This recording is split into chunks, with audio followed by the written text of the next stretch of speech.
Welcome to the Mooks and the Gripes podcast. Happy Halloween, everybody. Happy Halloween, Paul. How are you doing? Ooh. Doing good. I think we're pretty spooky. I think we're ready to go. Yeah, I hope no one's too scared out there I of our know. of our voices. I don't think I could do that if I tried. No, we're not Vincent Price. Let's put it that way. Well, and we had not necessarily planned on a special Halloween episode, but Paul wrote to me a few weeks ago and said, "Hey, what do you think? We're both looking at reading a certain book, and why don't we make it a Halloween special?" And the book, as you probably know if you've looked at the title of the episode, is Shirley Jackson's Hangsaman, which Paul had put on your fall reading list. Isn't that right? In that That's fall right. reading episode? Exactly. I think that's what kind of kicked off our idea to maybe try it. Yeah, it seems like Shirley Jackson, as I've gone back and listened to our podcasts, which for some reason they don't stick in my head as well as I thought they did. I'll listen to them and I'm like, oh, I didn't remember us talking about that. But we talk about Shirley Jackson kind of with some frequency. Yeah. She's on our Great Openings podcast for We've Always Lived in the Castle, which I chose. You chose Hangsaman. You've talked about Haunting of Hill House. the Haunting of Hill House. I don't know why that couldn't come to mind. So yeah, she and Brandon Sanderson are kind of like our unofficial mascots, which I don't think either of us would have No, predicted. I know. It's been really fascinating to watch how that's kind of developed. And yeah, I'm the same way. I didn't know that she would necessarily come up as often as she had. And one thing too, so I didn't realize two things. First, this is the perfect fall book because you don't even. We're doing it for our Halloween special because, I mean, you've got this edition right with Yep. this kind of Penguin Classics black edition with that creepy cover where this girl has like blood spatters as she's writing "Dear Dad" and all of that. That's kind of creepy, but this could easily be our Thanksgiving special. It's true. Because Thanksgiving takes place in this book. And I thought that was kind of cool. So yeah, listeners, if you haven't read it yet, you're not out of time. You can read this all winter, all Yeah. through that. No, it's seasonal, but it's not specific. I think, yeah, like you said, there's plenty of time if somebody wanted to jump in. Yeah, it fits with your academic credentials that you were talking about with fall reading. Because again, I didn't know much about this book at all when you talked about it, and I'd probably read the back. But did you realize that in that episode, and I put one of these on, but you put two books that are somewhat evocative and I think deliberately and specifically of Bennington College? No, I mean, I think I had the academic thing in mind, but Bennington in particular, I did not have that on my radar until we started looking at them. That's really weird. So this one and Donna Tartt's Secret History. And did you realize that they are both allegedly, now this is where it might be more just reporting afterwards, allegedly based on the 1946 disappearance of a young Bennington College student? I did not. And I've kind of, doing some reading about this one, I saw that come up. I didn't know that Donna Tartt's book was also involved with that, potentially. Potentially. I read it as I was doing research for this book. I read, other books that are based on the disappearance of Paula Jean Weldon, Donna Tartt's A Secret History, and I'm like, oh, wow, okay. That's and again, strange. I don't know because even Shirley Jackson, which it's on the back of our book, chilling and suspenseful. Hangsaman is loosely based on the real-life disappearance of a Bennington College sophomore in 1946. But Ruth Franklin, apparently, again, I haven't read this yet, but it's on Wikipedia, so but in her biography of Shirley Jackson, which came out a few years ago, she suggests that she hasn't found any evidence that this is actually based on the disappearance of the Bennington student. Yeah, exactly. I was going to mention that too. I actually ended up finding that Ruth Franklin biography on the library shelf for sale for like $2 a month or two ago. No, I know, I was thrilled and I picked it up. And so I have not yet read it, but I was flipping through it for this episode and kind of just reading some snippets. And exactly, that's what I was going to bring up too, is it sure doesn't sound to me like it was based on it, or at least there's not much evidence, but it adds an interesting wrinkle, if nothing else. Yeah, it's tough to think that it might not have been somewhat in Shirley Jackson's head. That event seems to have been pretty significant. And this book came out in 1951. Mm-hmm. And while Shirley Jackson is at Bennington, she was at Bennington when Paula Jean Weldon disappeared. It was a whole community that got together to try to, go and do search parties and all of that. So if it's based on it, it's very, I wouldn't say based on it, but she may have had some like feelings or Yeah, some thoughts, especially as the girl in this one's kind of wandering. I know. That's, just there in the back of her mind. So yeah, way to go, Paul. You had a very specific thing in mind, and I guess so. I know you don't know it. Well, we talked about those accidental paths that you end up taking with your reading, or sometimes it's even with your reading that you plan to do. And this definitely turned out to be one of them, where there's some connections you weren't even aware of. I thought that was oddly specific connections. I know. It's pretty cool, but pretty darn cool. So yeah, this is Shirley Jackson's second novel. Came out in 1951. This is after The Lottery has already made her, famous or at least notorious among some. It was just published in the New Yorker, I think in 1946. I didn't write that down specifically here, but anyway, a few years before this. So she's already, even though she's fairly young in her literary career, she's made her big splash with that short story and causing a bunch of letters to the editor to come in. And clearly she's interested in communities and power struggles and what this does just to our psychology and to our identity as people, even on the most intimate levels amongst, families and husbands and wives, or in this case, daughters and parents and others. And just doing it in a kind of chilling way. I mean, these are so psychologically strange, but realistic that it's kind of somewhat terrifying. But anyway, this is a little introduction to the book there from that perspective. But maybe, I guess the last thing before we just blow this open, listeners, many of you may not have read Hangsaman, and you can still listen to this episode, I think, for at least a while. We probably will get into spoilers later on. We'll try to keep them somewhat vague still, but I don't know if we'll be able to do that. I have questions for Paul, and I want to talk to him about that. And I imagine some of you might as well, because it seems to be, as I'm looking around online, many people, when they finish this book, go looking for answers. Yeah. And I want to see what we come up with. And so we will announce that later on when we get into spoilers. But I'm not sure this is a book that's much...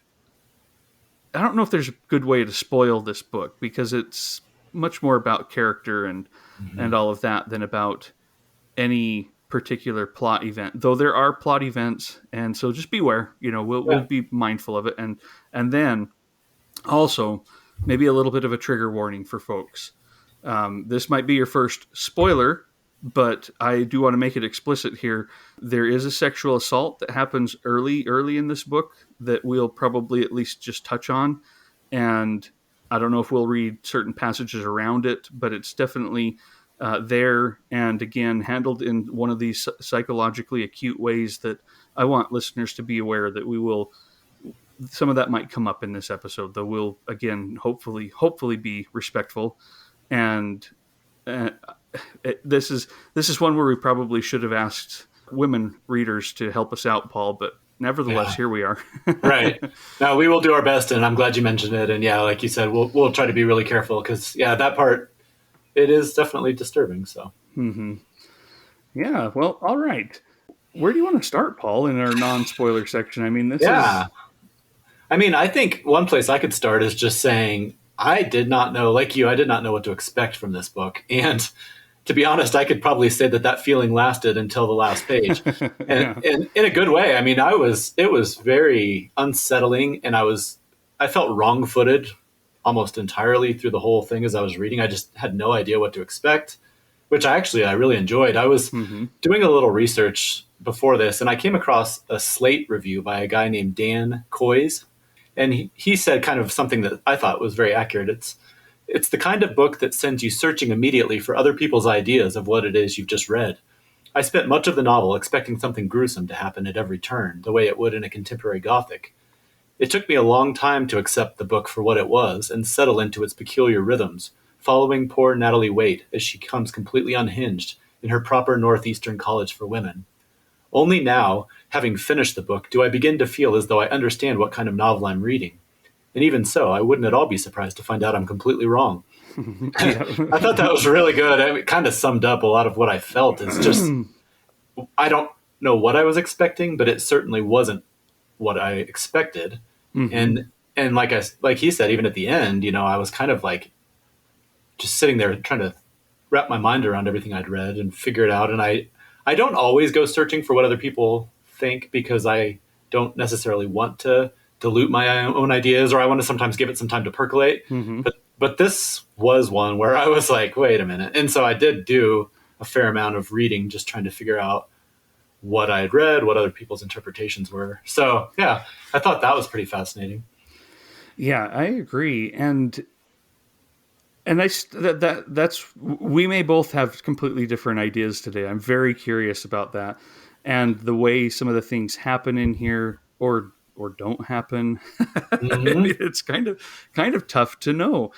Here's a quick question for you, and then maybe we should give listeners who have never read it some kind of idea as to what the book is ostensibly about.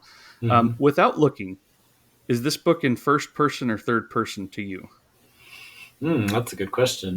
Without looking, it is in third person. Yeah, but I had to think about it. And I knew it was in third person. I thought of this question kind of early on, because every time I sat down to read the book, I'd be like, wait, this is in third person? Mm-hmm. Wait, this is in third person? Because it feels so very much like you're in the head of the protagonist, who is 17-year-old Natalie Waite. At the beginning, she's at home with her parents and her little brother, and is preparing to go to college for her first term at kind of this prestigious girls' college. Again, based somewhat on Bennington, or at least, well, yeah, I think it's pretty clearly based on that. And she's preparing to leave, and we get into their home, and Dad is, kind of an emotional and intellectual bully Mm-hmm. to Natalie and to her mom. He's completely disrespectful of her mom, and her mom, for her part, has taken Natalie to be her sounding board for all of her criticisms about her father, Mm-hmm. and just kind of goes off when they're together, and doesn't seem to have the courage to say these things to her father, understandably. But that's where she can get them all out, is with her daughter. And there's such an interesting dynamic there. Then we go to Bennington itself, or to the college, for, I don't know, for the rest of the book, but for quite a little bit. And Mm-hmm. then at the end, we leave everything and go on this little road trip into the forest, in a way. Yeah. And so that's kind of how the book develops. And it's so much about Natalie and her ideas about herself, and these relationships and the people that she meets, or at least that she has in her head. Because early on, you also realize she has conversations in her head Mm-hmm. with other people, and she knows it. Like, at the beginning, it's a detective who's always interrogating her for Yeah. criminal behavior, and she's on the spot, but she's the tough criminal who won't crack, and all that. And it's such an interesting fantasy that she has for her identity, that it just, I don't know, it's so interesting. It is. Yeah, no, I think, what you said right there, that made a huge impression on me early on, is the combination of her interior life and the way she's kind of coping with this difficult situation, with some rough relationships going on in her family. So she goes off into these imaginative spaces, like you said, where she's being interrogated or other things.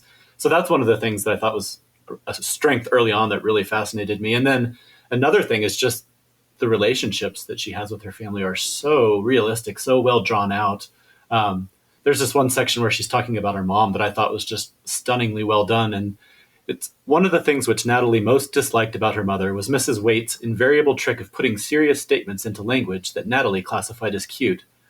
Mrs. Waite, too long accustomed to seeing her most heartfelt emotions exposed, discussed, and ignored, had long since fallen into protecting herself by stating them as jokes, with an air of girlish whimsy which irritated both Natalie and Mr. Waite, as no flat statement of hatred could have.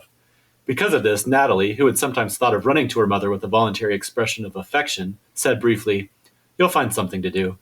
So it's just little things like that where it just, man, it's so spot on with like the way real relationships work. There's these little things that irritate you. It's not really a fault of the mother. It's just a way she's coping with her stuff and just, rubbing rough edges against each other. I don't know. Just there's a lot of examples of that. And I thought that was really well done too.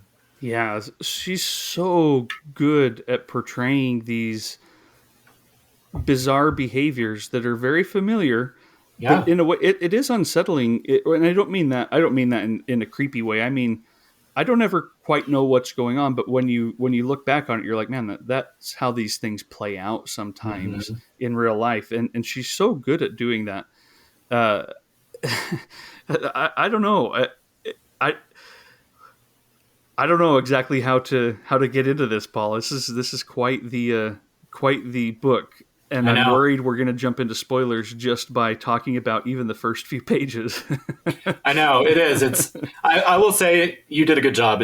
It's laid out basically into 3 separate sections in my mind. It's definitely pre-college, middle of college, and then that weird little escapade at the end. And I think for me, one of the things that I found very unsettling was every time you would start to try to figure, or you would begin to think, okay, that's what kind of book this is. Like during the first section, okay, there's this family drama playing out. I'm starting to get a read on some of these relationships. And then Jackson uproots you, and all of a sudden you're at Bennington. And I wouldn't say the tone changes completely, but it does in a lot of ways, where all of a sudden now you're kind of like, it's almost like you're reading another book. There's still some connections for sure. But I don't know if you felt that way, but I almost felt like all 3 were almost like separate books in a way, with some strong connections between them. But it added to that whole feeling of just uneasiness and feeling unsettled as you're reading. Yes, for sure. And some of the through lines, I would say, if we're looking for them, would be her relationship with her father. I think that is a central aspect of all of this, as well as something that comes up on the first page. Why don't we look at this first little passage? This is how Jackson introduces our characters. These are the things that I think really keep on coming up, even as the places shift and the tones shift. If you don't mind, I'll just start at the beginning. Yeah, that's great. Mr. Arnold Waite, husband, parent, man of his word, invariably leaned back in his chair after his second cup of breakfast coffee and looked with some disbelief at his wife and 2 children. I mean, that's this guy in a nutshell. As you get through the book, it's like, oh my gosh, this is such a jerk. Invariably, this is every day. This is their life. This is their what they breathe. Is this particular situation? Him being befuddled by his family. Right now, we don't quite know, but he's condescending. He's looking down on them. His chair was situated so that when he put his head back, the sunlight, winter or summer, touched his unfaded hair with an air at once angelic and indifferent. Indifferent because, like himself, it found belief not an essential factor to its continued existence. I think that's a central phrase there, too. The belief in existence. There's something there. When Mr. Waite turned his head to regard his wife and children, the sunlight moved with him, broken into patterns on the table and the floor. "Your God," he customarily remarked to Mrs. Waite down the length of the breakfast table, "has seen fit to give us a glorious day," or "Your God has seen fit to give us rain," or snow, or "has seen fit to visit us with thunderstorms." This ritual arose from an ill-advised remark made by Mrs. Waite when her daughter was 3. Small Natalie had asked her mother what God was, and Mrs. Waite had replied that God made the world, the people in it, and the weather. Mr. Waite did not tend to let such remarks be forgotten. "God," Mr. Waite said this morning, and laughed. "I am God," he added. Natalie was 3 years old when that happened. She's 17. So for the last 14 years, this has been what this family goes through every morning. Just persistent belittling and building up of himself, this Arnold Waite, as the dad who doesn't care if the others believe in his existence or not. He just Yeah. is. Now, I've got one more thing there then. So I pointed out a few of these things about existence and Mr. Waite, but I think it's important that in the next paragraph we shift to Natalie and to her question of existence. It says Natalie Waite, who was 17 years old, but who felt that she had been truly conscious only since she was about 15, lived in an odd corner of a world of sound and sight past the daily voices of her father and mother and their incomprehensible actions. So that's her. We're realizing now lives in a different world, a different kind of reality in a way. For the past 2 years, since in fact she had turned around suddenly one bright morning and seen from the corner of her eye a person called Natalie existing, charted, inescapably located on a spot of ground, favored with scents and feet and a bright red sweater and most obscurely alive. She had lived completely by herself, allowing not even her father to access the farther places of her mind. She visited strange countries, and the voices of their inhabitants were constantly in her ear.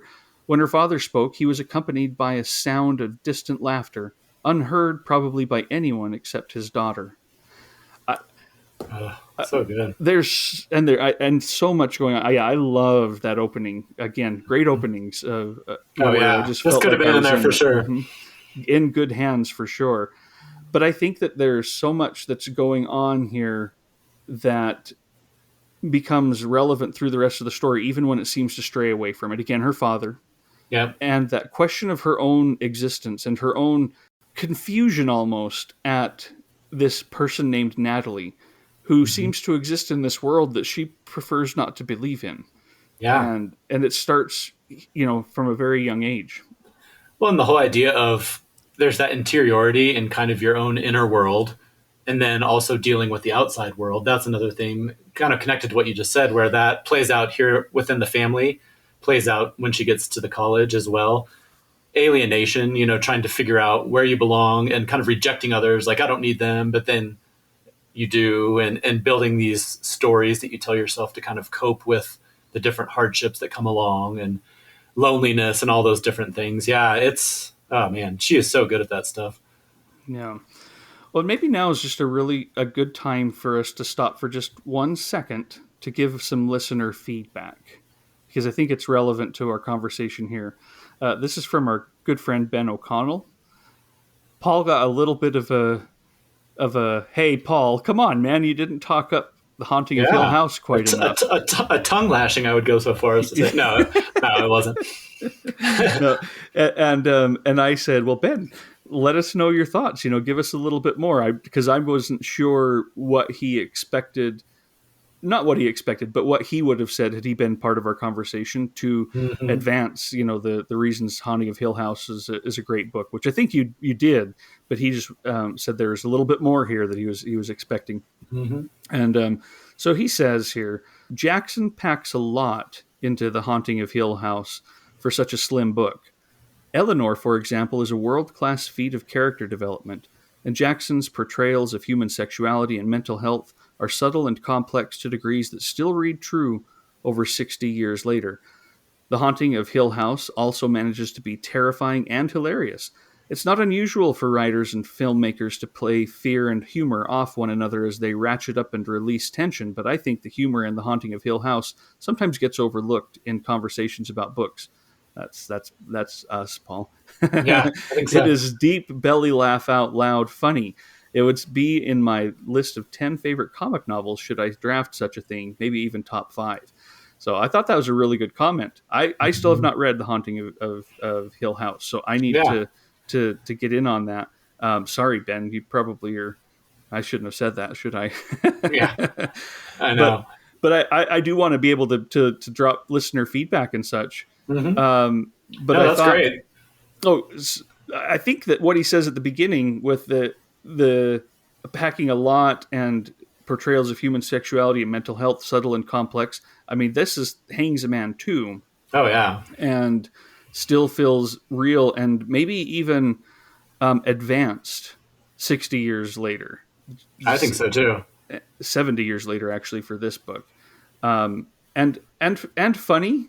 I don't know if, again, I don't know how funny, but that first part with Mr. Waite is both awful, but also really well done in a way that makes him look ridiculous and funny.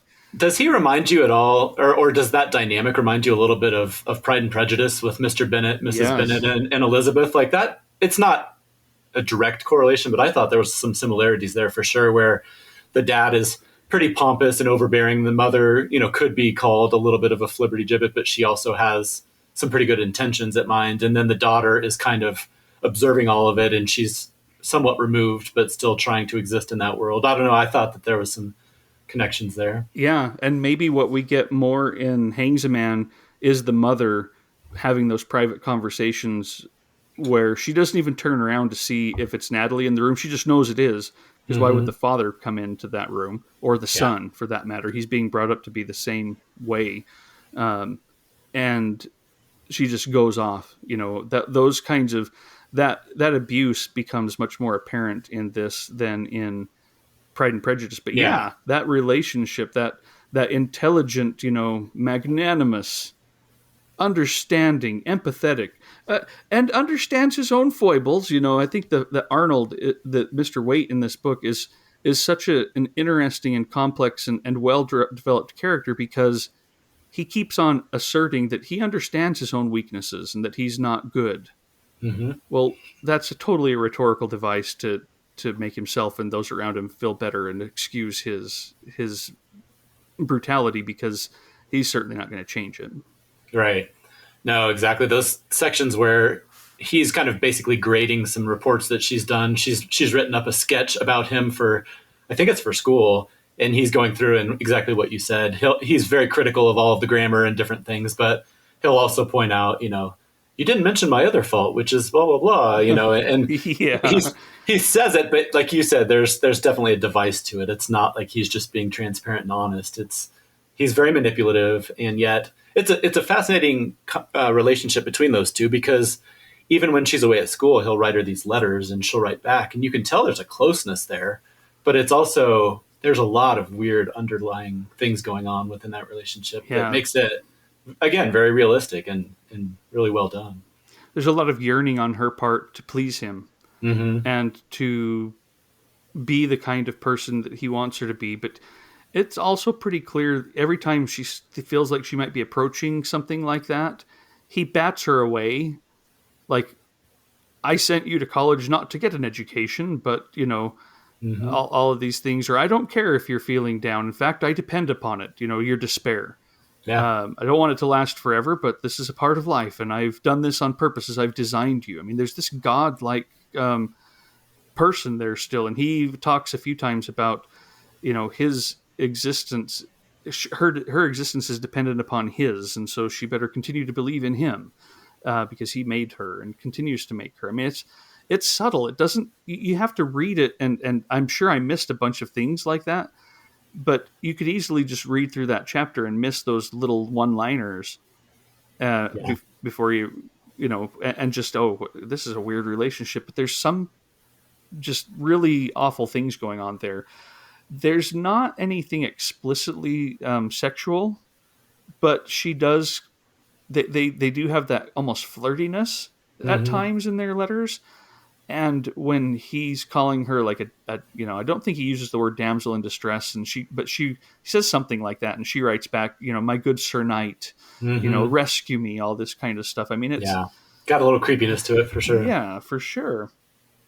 For sure. I mean, and that's just where it's just a little injection of this stuff from Shirley Jackson that I think makes it unsettling, because you almost expect there to be more then. If it's there, let's develop it fully and really kind of dig into that. And she doesn't quite do that. She's letting it be part of the miasma of this girl's being, as many other things are. I mean, we're focusing on the father, but her friends at school, her mother, her brother, she's befuddled by her brother's existence. I love that part when she gets home and she's like, oh, there he is in the room.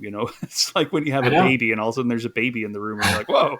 Well, I just remember that weird moment of they're suddenly there. There's suddenly one more person in the room, and you have to account for, and how shocking that can be. She seems to have that just with her brother being around. She doesn't think about him ever. Yeah. So there's a lot of that kind of stuff. Let's see. Other things you want to bring up before maybe we do start to touch on maybe being a little more explicit with spoilers and not so worried about what we bring up? Yeah, I mean, I think we've done a good job so far. I guess just kind of reiterating that whole point of I like to see how her view of things kind of shifts over the course of the novel. And so much of it is her pulling in and then reaching out, seeing how things are going, testing. If she gets hurt or scared or something weird happens, she'll pull back into that interiority. And just kind of that testing and back and forth does such a good job of capturing adolescence. Mm-hmm. There's a section where she has just gone to the college, and it talks about how, I don't have it right in front of me, but the first few days it was this foreign, strange place. And then by, week 2 or something like that, she's confidently striding around and she knows where all the different buildings are. And so she's starting to come into her own. And so it's like that back and forth, just having teenagers myself and having remembered how that adolescent time feels. There's so much bluffing that's going on just because you don't know what else to do. And so you have kind of this false confidence going on, but it's very fragile and it doesn't take much to kind of shatter that. And I think that was pretty fascinating too. Just watching that play out in real time over the course of this book was really well done too. Yeah, I agree. Before we go into spoilers, let me leave with a passage that I think will still show that this is a bit of a Halloween book, even though this particular passage takes place sometime soon after Thanksgiving. This is toward the end, but I don't think anything I'm going to read is a spoiler. It's more of an atmosphere thing. But this is Natalie just walking along in the forest. She says, she doesn't. So there we go. She's not saying this. This is the third person narrator. The trees were waiting in the darkness ahead, quite expectant. A tree is not a human thing with its feet in the ground and its back hard against the sky. It cannot tolerate the small human tenderness moving beneath and, not obeying the whims of movable creatures, can hardly have more pity for a Natalie than for a field mouse or a pheasant, moving with private pride but falling easily. Beneath the trees, it was not dark as a room is dark when the lights are put out, the artificial darkness which comes when an artificial light is gone. It was the deep, natural darkness which comes with a forsaking of natural light. Natalie's feet went without sound on the path. Made by whom? For what purpose? For whose feet? She could not lift her head from contemplation of her own feet on the path, although she knew surely that the tree bent over her, trying, perhaps, to touch her hair. Her feet felt the path, and she knew that there was moss there, or something frightfully soft that made no sound. Anyway, I thought that was a little bit of a creepy passage that shows that, this is still a Halloween episode. Yeah, no, that's a great one. And there's definitely passages like that sprinkled through. Just like we talked about with The Haunting of Hill House, she's so good when she does decide, I don't know if it's nature writing specifically, I don't know if you'd call it that, but when she brings in those natural elements and kind of sometimes the indifference of the outside world, or even maybe not indifference, but maybe there's a little bit of malevolence to it. Yeah, malevolent really. Indifference in a way in this particular case, where she is talking about they don't even care about her, but there's therefore something even darker. I don't know, like she's just a being there. All right, well, let's get into spoilers. Let's try to make some things a little bit more explicit here. Okay. What do you think is going on in this story? How much does the sexual assault play a role? That happens like on page, 50 out of 218 of this edition. Yeah. What exactly is Natalie dealing with here? And why does she have these? Again, I'm not sure it's fully related. This is where I'm really stepping out of, I cannot pretend to understand the sexual assault. But I do want to say, it seemed like some of these things that she was dealing with split realities and retreating from the world, she'd been going through those for years. I don't know if that means that there's been, the brutality of her father has ever been similar. But this way of hers of testing the reality of her own physical existence in this world, from the very first awareness of herself as a physical being, not just as a mental thing there, and then these suicidal thoughts is almost a way of asserting that it's not there. or that her death is not, I don't know. There's some reason that she's trying to test the reality of her own existence. I'm sure that the sexual assault is part of that because she tries to ignore it out of existence.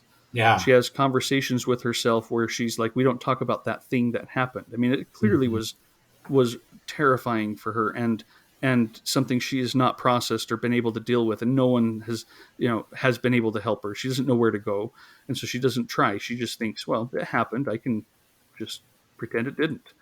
And Mm-hmm. that seems to be her way of doing it, but she can't ignore her own physical presence in this world, and so all of these things are sadly too real. And so there's the, I don't know. There's the suicidal thoughts, which her father seems to encourage, not because he thinks she's going to commit suicide, but because he seems to want her to experience that sense of who she is in her own existence in a way that I don't know. What do you, and maybe you didn't think about any of that, but I feel No, like a lot of that's going on. no, I did. And I think your point about the father potentially there being something there, I hadn't thought about that because that's definitely a possibility. I may have been too simply thinking of it as preceding the sexual assault, she was still doing a lot of imagining. And like you said, she was creating these other voices in her head. I wouldn't say they were innocent because often the detective was interrogating her about, like, you got the impression maybe like her family was dead and maybe she was the one who'd killed him. Yeah, So it's not like they were. wonder why we thought that, I in know. a Shirley Jackson novel. Exactly. And so it's not like they were completely innocent, but I do feel like after the sexual assault, there is definitely something that shifts pretty Yeah. dramatically. There's a passage I had here where she walks down to the breakfast table the next morning, and it's right when she's about to go to college. So it says, perhaps a gladiator entering the arena might notice with some dull interest the sand underfoot, carelessly raked, and still showing little hills and scuff marks which registered the brief passage of previous victims. Natalie, approaching her own breakfast table, observed absently that her napkin, folded by herself at breakfast the day before, was pulled carelessly through the ring. And then it goes on, and then she says, "We are a graceless family," she thought again, cringing away from her own worn mind. So, it's so good. I think she was never happy, or at least she wasn't happy at the beginning part of the book, but after that happened, there's a weariness and kind of Yeah. a new look. Even though she's trying to deny that it happened, it took a toll, obviously. And I think that's the beginning of a shift where when she goes to college, there's some damage that's been done that continues to show up when some of these other visions and some of her relationships at the college with the professor and his wife, it plays out, which we can talk about that here in a Oh, minute. isn't it weird? We haven't even talked about them I and those know. girls that go and are so aware of how awful they are being to his wife, Hmm. who was one of his students a few years before. Yeah. Well, and, I told you I had that Ruth Franklin biography. It does sound like this is by far her most autobiographical novel. And so it's interesting because it sounds like there were some elements of her husband, of Shirley Jackson's husband, in some of the different characters, including the dad, but also especially that professor, Arthur Langdon was. Arthur Langdon. Thank you. Yeah. And then his wife, it sounds like there's a lot of Shirley Jackson in that wife, where a lot of, in this case, the students are having an affair with the professor. And it sounds like Shirley Jackson, as the wife of a professor, was very concerned with that. And according to Ruth Franklin, there's no evidence to show that her suspicions were well founded. Hmm. Not to say that it wasn't, but in this particular case in the novel, it definitely is true. So, but yeah, I thought that was an interesting little twist of things too, because for the middle third of the novel, a big part of it is somewhat the peer pressure and the teasing that goes on within college. The initiation rites of almost like a sorority, where she kind of has to deal with some of that.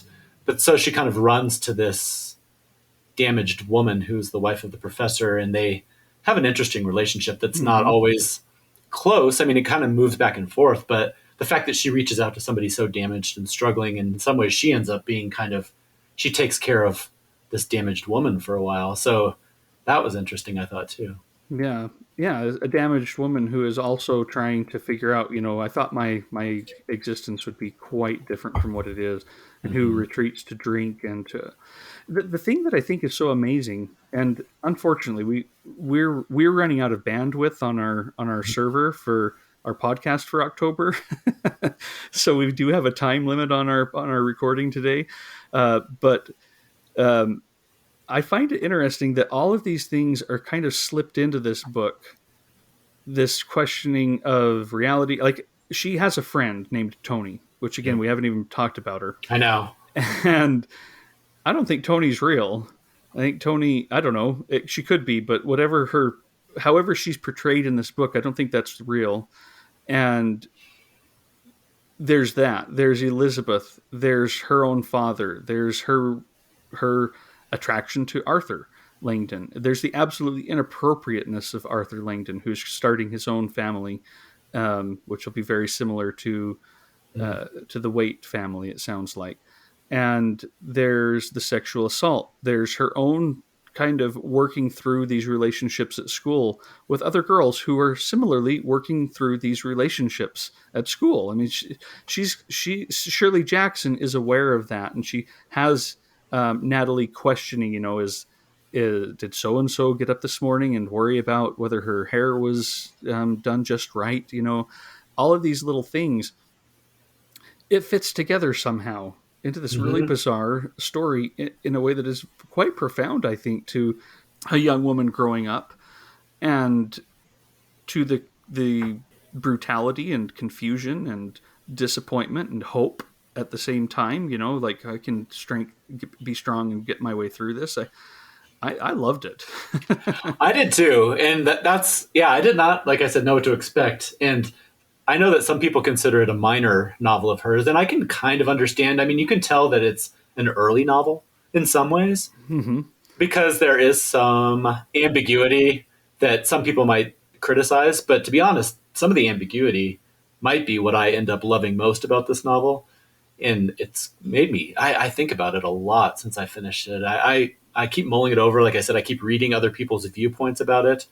Um, yeah, that whole Tony section, I know we don't have much time, but that was just fascinating. She's just dropped in with almost no explanation, and she plays a pretty major role in that last section without any explanation.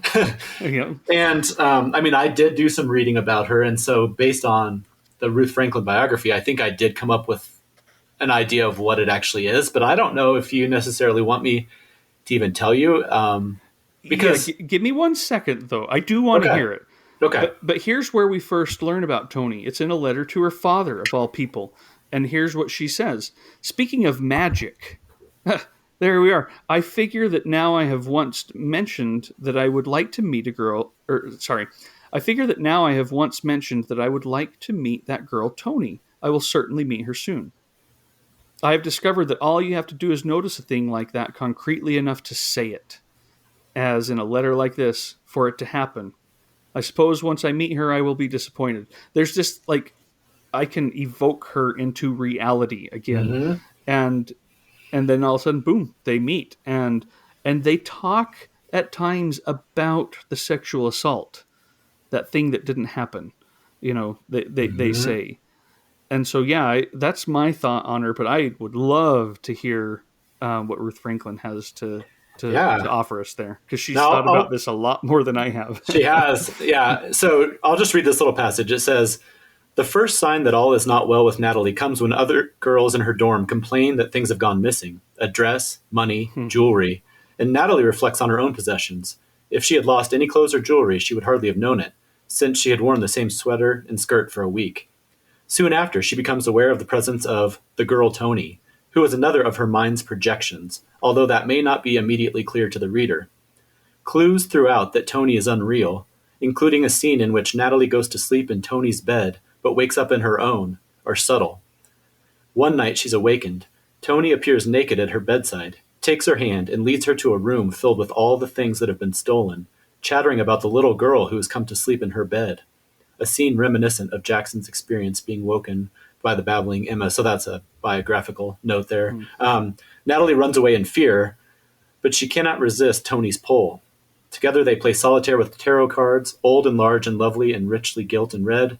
They sleep in the same bed. And it goes on and on for a little bit, but Ruth Franklin is pretty explicit in that Tony is definitely a part of her mind that kind of comes out of this. So, I think it was hinted at that, but at that point I was still so uncertain about what this book was about that I was like wondering if there was a supernatural element, a ghost or, I didn't know what to expect. And like I said, that's kind of what I enjoyed about it, is just not knowing. Yeah. So, yeah. She seems to be because Natalie often will say, "Am I Natalie?"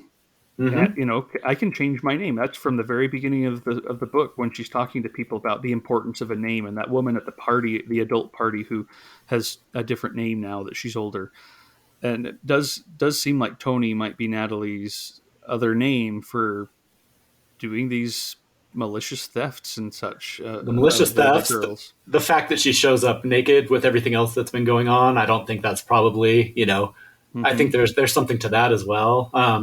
Yeah, and then there's the whole tarot cards, and they go out into the town, and that last section, which is almost dreamlike. And I'd seen some people reference almost like an Alice in Wonderland feeling, which I think is accurate, where she takes her on this little road trip, and she's kind of leading her, and you don't know where they're going. And that whole part just had a very really creepy and unsettling feeling to it. But also some of the best writing of the entire book takes place in that last section, just describing the town and some of the landscapes and some of the different people they meet, like the one-armed man. The one-armed diner guy.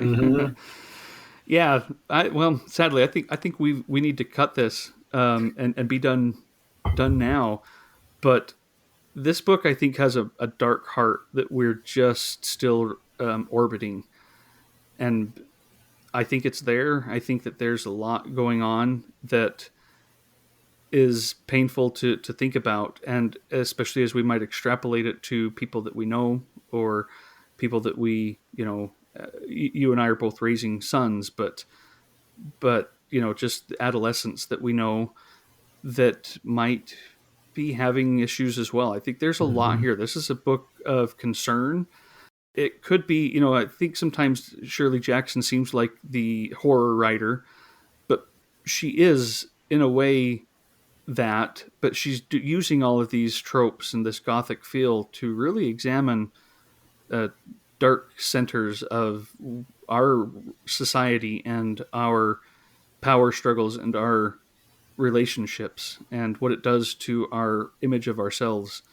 And I, again, think she is hitting it really good with just her second novel.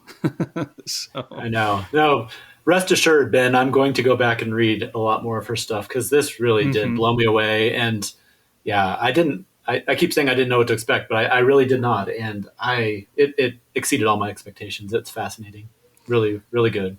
Well, and I'll go and read The Haunting of Hill House. I've tried it a few times, not because I didn't stop because I wasn't enjoying it. Just, one of those things you get washed up with other things. But here we go. So, all right. Well, Paul, that was fun. I appreciate your time this morning. I feel more able to talk about this novel, able to dig deeper. I don't think that I have succeeded in cracking it. No. But I feel more equipped to continue to discover things within it. No, absolutely. It's been a lot of fun. Thanks so much, Trevor. All right. Well, listeners, have a happy Halloween. We will be back here shortly. Don't forget that we have our NYRB Classics giveaway going on that we announced in our previous episode. We'll be drawing on that fairly soon. So with that, we'll see you in November. Hi, everybody. All right. Paul and I, after we hung up, had to come back on just for a second because Paul has a really good question about explicitly, what do you think about the ending? And you just said, and this is when I thought we'd just record this, even if we don't put it out quite yet. Maybe it'll be a Patreon bonus or something like that, because there I don't have bandwidth issues. But I think that the ending can sound really like a cop-out. Why don't we even just look at the last thing? She has just about thrown herself from a bridge when someone walks past, and she doesn't know if it's the one-armed man, who I don't even know if the one-armed man is real, walks past and kind of calls her down. And she comes down and recognizes these other people living their lives, As she passed, she looked into their faces, and they were laughing or talking or walking quietly along, and none of them did more than slide a look past Natalie, who was walking quietly along without interest. There's kind of that relationship to the old like medieval ditty of one is one and all alone and ever more so will be. Mm-hmm. This idea that there's an isolation there. And then it says the reassuring bulk of the college building showed ahead of her, and she looked fondly up at them and smiled, as she had never been before. She was now alone and grown up and powerful and not at all afraid. So you said it kind of disappointed you a little bit. I don't know if it disappointed me. I guess I don't know. It did feel like it came out of nowhere a little bit to me, at least on my initial reading. I kind of want to read. I mean, I'm sure I'll read this book again, and knowing the ending, I wonder if it would change it all. But the part before that, where she goes out with Tony and she's in the spooky woods, and just maybe some of it was having that true story of a missing girl thrown into the mix. I just didn't know where it was going to go, and I thought it might go in a dark direction.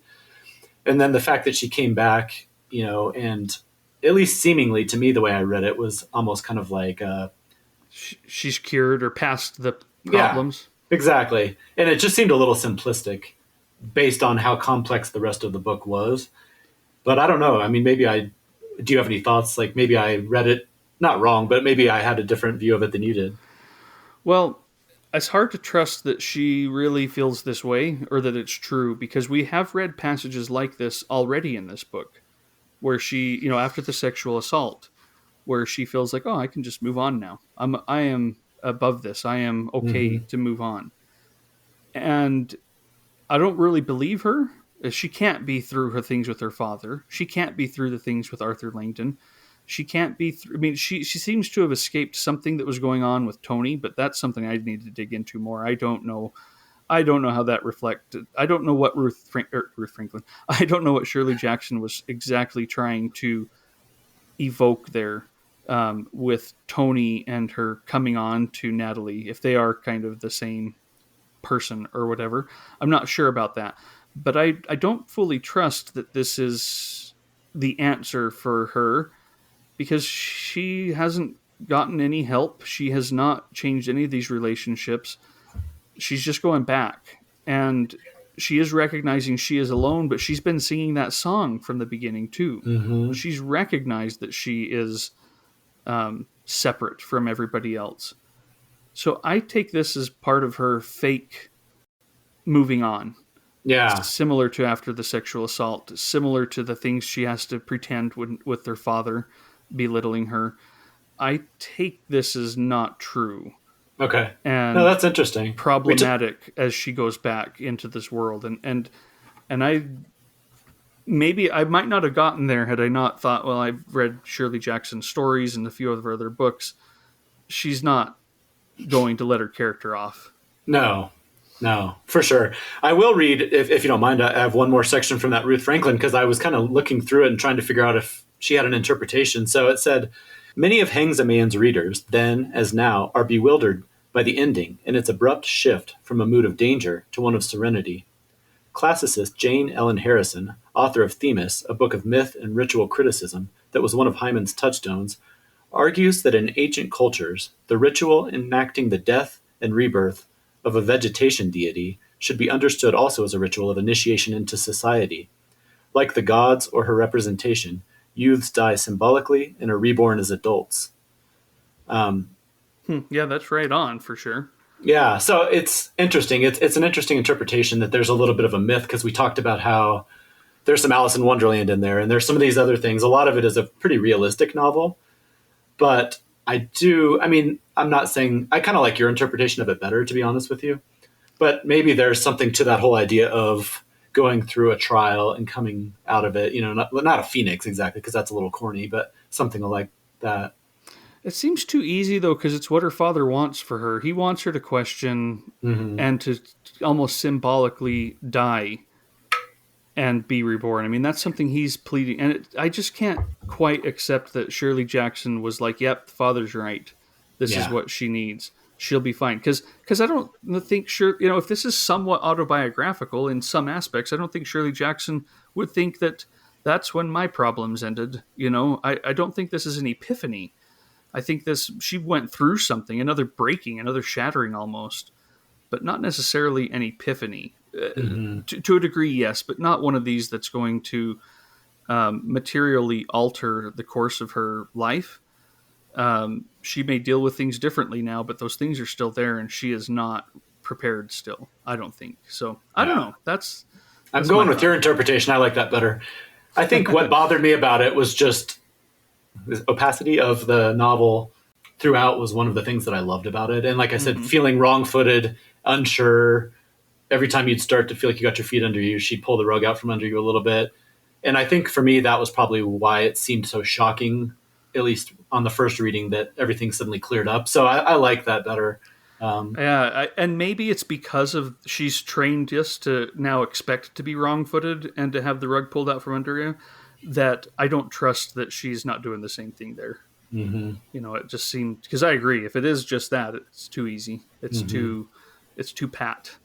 But anyway, all right. If any readers have ever read this book and have any thoughts on it, we'd love to hear your interpretations too. For sure.